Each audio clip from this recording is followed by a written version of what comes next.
तो आज हम लोग पढ़ेंगे यूनिट 5 चैप्टर फर्स्ट का द फ्रेंच रिवॉल्यूशन का unit 5 the abolition of slavery दास प्रथा का अंत। ठीक है, स्लेवरी सिस्टम क्या होता है ये हमको नहीं लगता आप लोग को बताने का ज़रूरत है। स्लेवरी सिस्टम गुलाम बनाने का एक प्रथा था, लोगों को गुलाम बनाया जाता था, उसको कहते थे स्लेवरी सिस्टम। ठीक है, गुलाम बना के काम कराना स्लेवरी सिस्टम का ही एक हिस्सा था।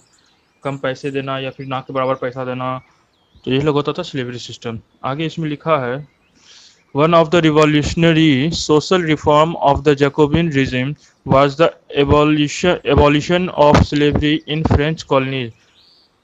बहुत सारा अच्छा काम किया गया था, ऐसा नहीं था। जैकोबिन के टाइम में बहुत रीजन ऑफ टेरर जिसको हम लोग कहते हैं, बहुत सारा सब सिर्फ और सिर्फ खराब काम हुआ, बहुत सारा अच्छा काम हुआ। तो उसके अच्छे कामों में एक ये भी था कि उसने स्लेवरी सिस्टम को बंद कर दिया। फ्रांस के किसी भी हिस्से पे किसी भी तरह का कोई स्लेवरी सिस्टम नहीं रहा था, मतलब कोई भी किसी का गुलाम नहीं था। The colonies in the Caribbean, Martinique, Guadeloupe and San Domingo were the important suppliers of commodities such as tobacco, indigo, sugar and coffee। बोल रहा है कि कैरेबियन कॉलोनीज जो था, कैरेबियन कॉलोनीज में मार्टिनिक, गैंडलॉप और सैन डोमिंगो, फिर यहाँ ध्यान से समझिएगा, कैरेबियन कॉलोनीज, अब हम इसको कॉलोनीज की जगह कह सकते हैं कैरेबियन कंट्री। अब कैरेबियन कंट्री में मार्टिनिक, गैंडलॉप और सैन डोमिंगो, ये तीन जो है ये देश है। ठीक है, ये तीन जो है ये देश है। ये तीनों देश किस चीज़ का सप्लाई करता था? Important supplier of commodities. किस चीज़ का? टबैको, तंबाकू, इंडिगो, नील, शुगर, चीनी और कॉफ़ी का सप्लाई करता था। इन्हीं के कारण मार्केट में या फिर बोलिए यूरोप में टबैको, इंडिगो, शुगर और कॉफ़ी का हमेशा सॉरी हमेशा बोलते हैं, कमी नहीं होता था, हमेशा सप्लाई बराबर बना रहता था, कोई कमी कभी नहीं हुआ है। अब देखिए, जैसे यहाँ पे कैरेबियन कंट्रीज है, कैरेबियन कंट्रीज का हम कहते हैं लिस्ट। देखिए यहाँ पे दिया ना, लिस्ट ऑफ कैरेबियन कंट्रीज। इसमें देखिए डोमिनिक रिपब्लिक है, यहाँ पे आपको गैंडलॉप दिखा, गैंडलॉप है, मार्टिनिक है। तो ये सब कैरेबियन कंट्रीज में है। जितना सारा लिस्ट है ये टोटल 16 कंट्रीज जो है, इस टोटल 16 कंट्रीज आता है कैरेबियन कंट्री में। तो यही लिखा है कैरेबियन कंट्री में। यहाँ पे बताया आपको तीन देश के बारे में, मार्टिनिक, गैंडलॉप और सैन डोमिंगो। ये था मेन सप्लायर था टोबैको, इंडिगो और शुगर कॉफ़ी का। ठीक है, आगे दिया है कि यूरोपियंस जो थे, यूरोपियंस नहीं जाना चाहते थे प्लांटेशन लेबर के लिए, वहाँ पे मतलब बागानों में काम करने के लिए यूरोपियंस जो थे ज़्यादातर जाना नहीं चाहते थे, जिसके कारण क्या हुआ, प्लांटेशन में लेबर का कमी हो गया। शॉर्टेज ऑफ लेबर लिखना, shortage of labour on the plantations. मतलब यूरोपियंस तो काम करने जाना चाहते नहीं थे, तो प्लांटेशन का काम होगा तब ना इंडिगो, शुगर, कॉफ़ी या टोबैको आएगा। तो ऐसा तो कोई जाना ही नहीं चाहता था। इस कारण से क्या होता, प्लांटेशन में लेबर का कमी होने लगा। एक कारण इसी के कारण triangular slave trade between Europe, Africa and America, मतलब इस कमी को पूरा करने के लिए, ये जो प्लांटेशन में लेबर का कमी पूरा था, इस कमी को पूरा करने के लिए एक कहा गया ट्रायंगुलर स्लेव ट्रेड स्टार्ट किया। एक का सिस्टम था ट्रायंगुलर स्लेव ट्रेड, जो कि यूरोप, अफ्रीका और अमेरिकाज के बीच में हुआ था। मतलब इन तीनों जगह से कहीं कहीं तीनों जगह से आपको स्लेव बनाया, लोगों को लिया जाता था और उसको स्लेव बनाया जाता था। जबरदस्ती लोग को किडनैप करके या फिर जबरदस्ती उसको खरीद के उसको स्लेव बना के काम किया जाता था प्लांटेशन में। फिर आगे दिया the slave trade began in 17th century. Slave trade कब स्टार्ट हुआ? 17th सेंचुरी में। स्लेव ट्रेड कब से चल रहा था? 17th सेंचुरी में। ठीक है, यहाँ पे भी देखिए वही सब लिखा होगा। French merchants sailed from the ports of Bordeaux and और Nantes to African coast where they bought slaves from local chieftains. मतलब यहाँ पे दे रहा है कि द फ्रेंच मर्चेंट, जो फ्रांसीसी में व्यापारी थे, वो क्या करते थे, वो खरीदते थे, वो बोर्डेक्स और नांटे जैसे पोर्ट जो था वहाँ पे sailed from the ports of Bordeaux. इसको हम हिंदी में ज़्यादा बेहतर से समझा सकते हैं, आप लोग यहाँ पे देखिएगा। कन्फ्यूजन के बिना यहाँ पे देखिए दिया है, दास व्यापार 17वीं 17 स्लेव सिस्टम 17वीं सेंचुरी में स्टार्ट हुआ। फ्रांसीसी सौदागर फ्रेंच मर्चेंट्स बोर्डेक्स और नान्टे बंदरगाह से अफ्रीका तट पर जहाज ले जाते थे। मतलब फ्रांसीसी फ्रांसीसी मर्चेंट्स जो थे वो स्लेव खरीदने के लिए कहाँ जाते थे कि अफ्रीका जाते थे। उनके जाने का पोर्ट था, किस पोर्ट से वो जाते थे खरीदने के लिए वहाँ, या फिर बोले उसका जो जहाज था वो किस पोर्ट से जाता था, वो बोर्डेक्स या नान्टे पोर्ट से जाता था, जहाँ वे स्थानीय सरदारों से दास करते थे। अफ्रीका जाके क्या करते थे, वहाँ का जो लोकल चिफेंट्स था, लोकल चिफेंट से वो लोग, यहाँ दिया लोकल चिफेंट्स, इससे वो लोग क्या करते थे, स्लेव खरीदते थे। ठीक है। उसके बाद दिया branded and shackled the slaves were packed tightly into ships for the 3 months long voyage across the Atlantic to the Caribbean. यहाँ पे बोल रहा है कि सभी को दाग दिया था, मतलब निशान दिया जाता था। हाँ, तो देखिए दासों को दाग कर एवं हथकड़ियां डालकर क्या क्या निशान दे देगा शरीर पे, हाथ पे, कहीं पे एक जला के निशान दे दिया कि ये स्लेव है, निशान दे दिया, हाथ में हथकड़ी पहना दिया।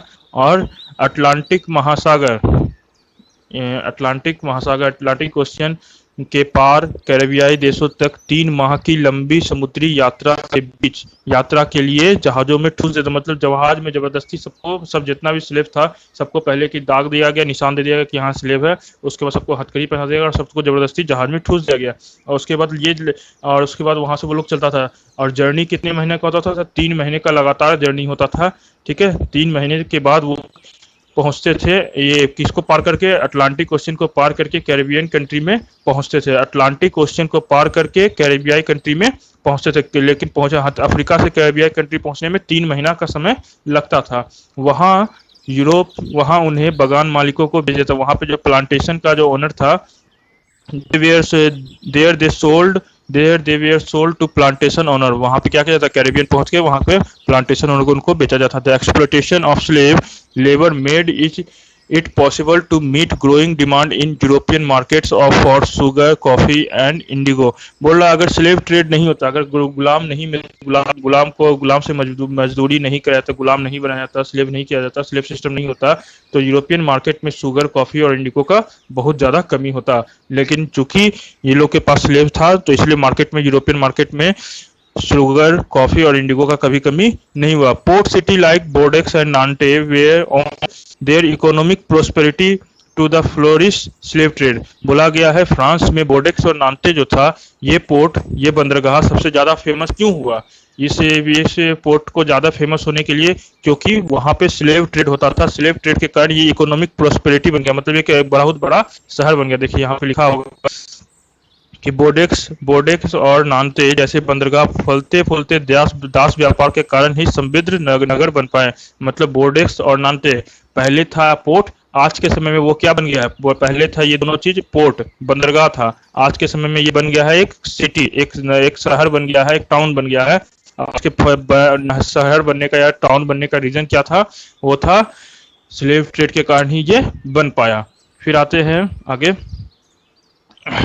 यहाँ पे दिया है the national assembly held long debate for about whether the rights of man should be extended for to all French subjects including those in the colonies.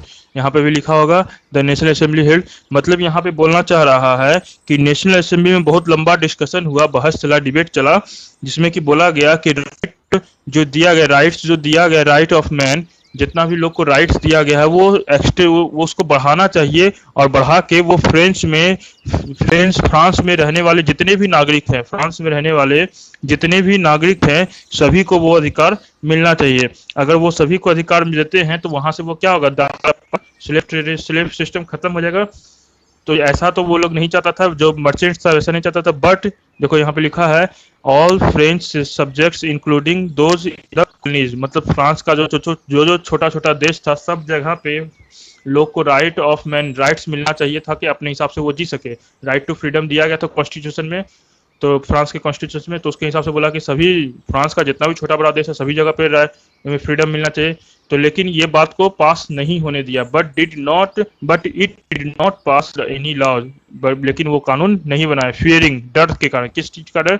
fearing opposition from businessmen whose incomes depend on the slave trade। किस डर से नहीं बना पाए?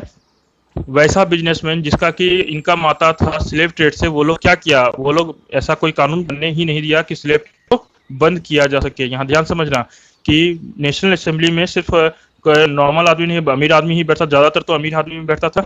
अमीर आदमी जो बैठता था उसके बारे में बोलता है, but it did not pass in India. वो लोग पास कोई भी इस तरह का कोई लॉ पास होने नहीं दिया है कि फ्रांस के सभी कंट्रीज में, फ्रांस का जितना भी छोटा बड़ा देश है सभी में, या फ्रांस का जितना छोटा बड़ा हिस्सा है सभी में लोगों को फ्रीडम दिया जाए, तो स्लेव ट्रेड खत्म हो जाए, ऐसा कोई कानून पास होने नहीं दिया।